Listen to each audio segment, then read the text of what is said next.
Hola, esta semana vamos a hablar sobre las teorías de la evolución. Como verán arriba dice fijismo, transformismo y evolución. Y abajo dice cambios en la forma. Si ustedes recuerdan, el cuento de la semana pasada hablaban sobre los pinzones de Darwin. Bueno, vamos a usar de ejemplo el tema de los pinzones. Acá al costado hay una flechita que dice transcurso en el tiempo. Si fuera desde la mirada del fijismo, diríamos que los pinzones son los mismos de hace millones de años. Nunca hubo una modificación en ningún pinzón. En cambio, si vemos el transformismo, va a haber una leve variedad en estas especies desde los padres que le heredan caracteres a sus hijos.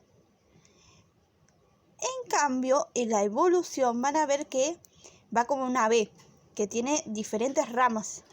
Bueno, esto quiere hablar que hay un ancestro en común, un antepasado, y mediante que pasan los millones de años, se van separando de ese ancestro en común. Entonces, ¿se acuerdan cuando hablábamos de la primera célula que es Lucas? Bueno, nosotros no nos parecemos en nada a Lucas, ni tampoco nos parecemos a nuestros antepasados, a los primeros seres humanos, ni tampoco nos parecemos, si alguna vez vieron las pinturas viejas que tenían antes las mujeres. Las mujeres tenían cinturas anchas, eran más corpulentas. Bueno, los cuerpos también fueron variando, y eso que es un proceso evolutivo.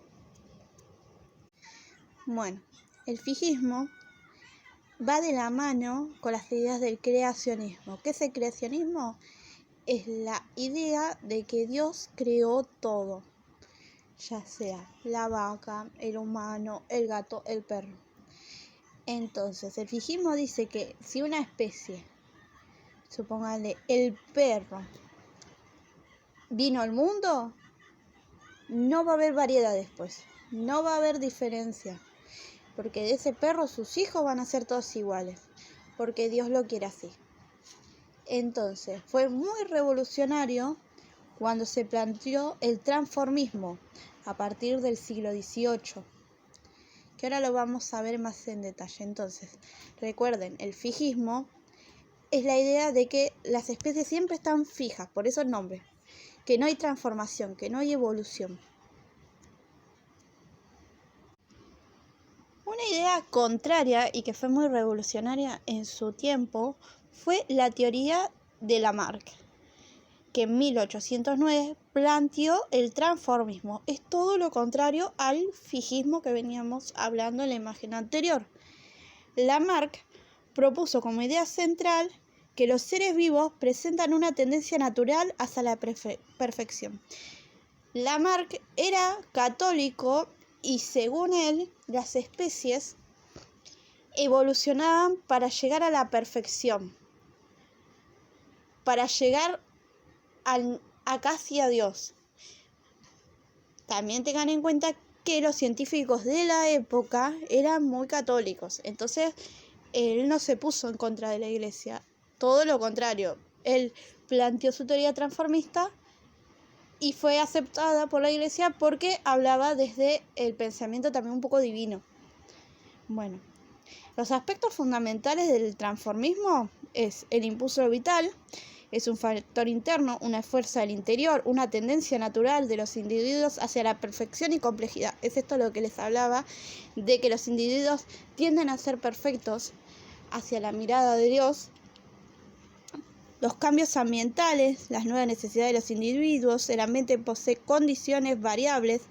Según Lamarck, si cambiaba el ambiente, se generaban necesidades nuevas en los individuos, que debe superar para sobrevivir. Este es el ejemplo que les puse acá en esta imagen de la jirafa. Miren cómo la primera jirafa no llega a la rama, pero si ven las siguientes, ¿qué va pasando con el cuello? Se va estirando.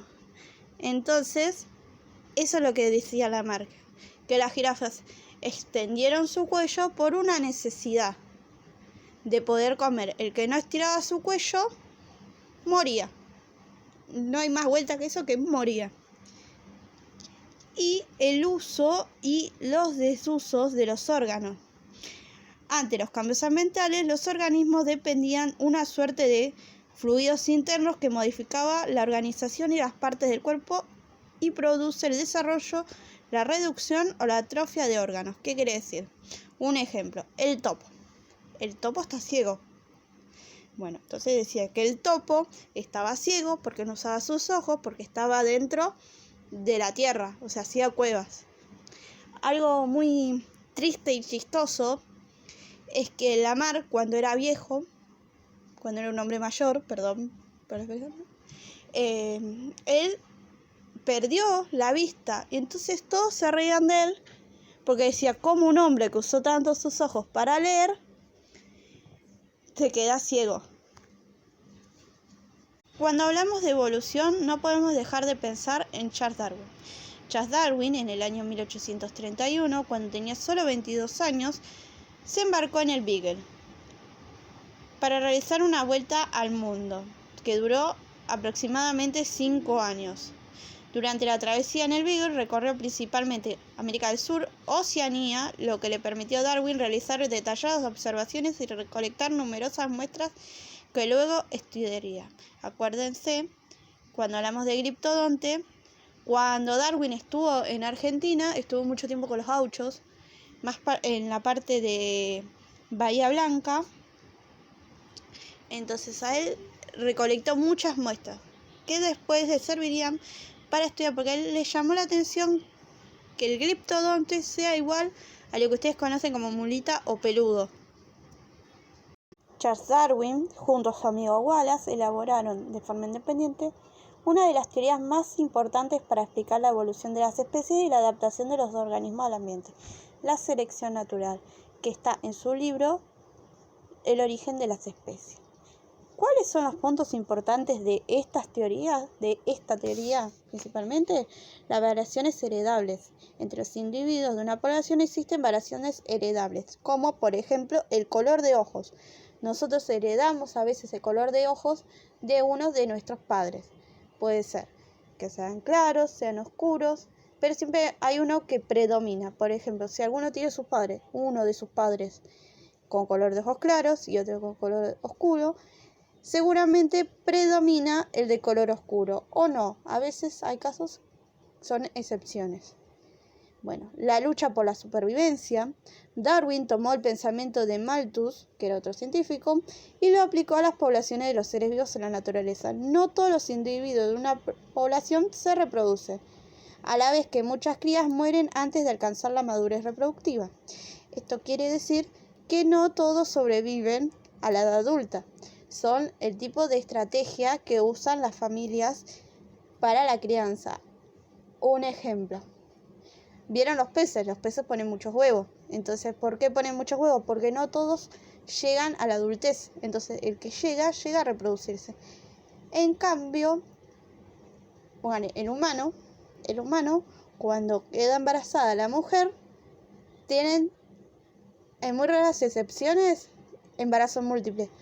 Pero la gran mayoría son embarazos de un solo bebé. ¿Por qué? Porque la mujer tiene una estrategia de crianza, o sea, gasta mucha energía y mucho tiempo para que el bebé sobreviva. Entonces, las posibilidades de sobrevivir son mucho más altas. También hablamos de la selección natural y la reproducción diferencial.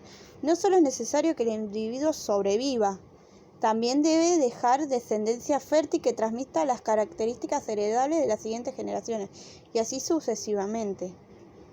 La porción de variantes ventajosas aumentará a las generaciones siguientes. Es decir, que si una característica que fue por una mutación X es favorable, va a perdurar. En cambio, si es una mutación desfavorable, muy seguramente el individuo no se reproduzca. Otro ejemplo de la naturaleza, les voy a poner un pavo real albino, no llama tanto la atención como un pavo real de colores. ¿Por qué? Porque la hembra se siente atraída por ese color. Si el pavo real no tiene colores, va a tener menos posibilidad de reproducirse. Esta es una muestra del libro del origen de las especies de Charles Darwin, que fue publicada en 1859. Como les decía, Charles Darwin no estaba muy confiado sobre su teoría. Entonces tardó mucho tiempo. Su mujer, que era su prima, se casó con su prima, ayudó mucho a esto. En palabras de Darwin, no sobrevive el más fuerte, sino el más apto al ambiente. ¿Qué quiere decir esto?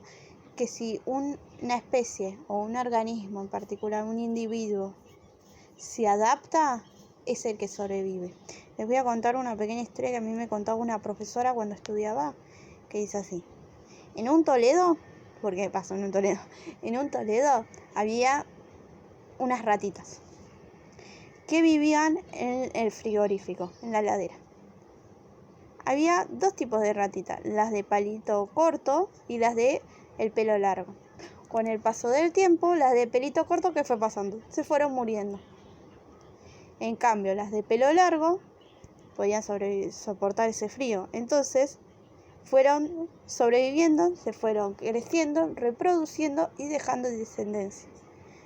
Por eso le digo, es el que sobrevive el más apto al ambiente donde se encuentra. Eso es básicamente una idea de lo que dijo Darwin.